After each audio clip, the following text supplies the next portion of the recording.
బ్రహ్మానందం గారు ఓ, ఇటండి బ్రహ్మానందం గారు ఇక అక్కడ రమ్మ.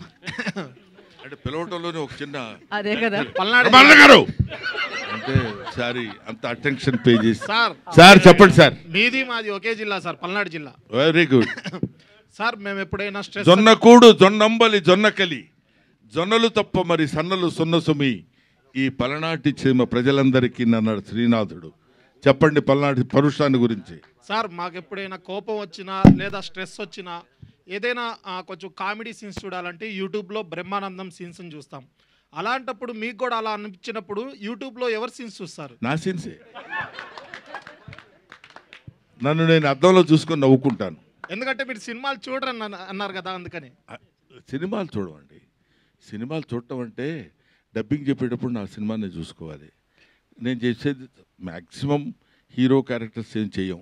చిన్న చిన్న మా కామెడీ సీన్స్ అయి ఉంటాయి కదా నాన్న, అవి చేసేటప్పుడు కొంచెం ఎంజాయ్ చేస్తుంటాం సరదాగా. అదే కాకుండా నాకు ఎక్కడ ఎవరు చిన్న కామెడీ చేసినా నవ్వు వస్తుంది. నేను అంత సిన్సియర్గా రియాక్ట్ అయ్యే మనిషిని. అది దీనికి పల్నాడు సీమకు ఎందుకు గుర్తుపెట్టావో మరి దీనికి దానికి ఎందుకు లింక్ పెట్టావో తెలియట్లేదు. మీ మీ ఫేస్ మీరే చూసుకుని నవ్వుకుంటా. పల్నాడు వాళ్ళే కాదు, ఏ జిల్లా వాళ్ళైనా నవ్వుతారు కదా. కనిపించింది కదా పల్నాడిదనం, అలా కనపడింది. అడగడం బ్రహ్మానంద గారు ఇటు చూడండి కదా. Right, thank you. Thank you Okay. So much.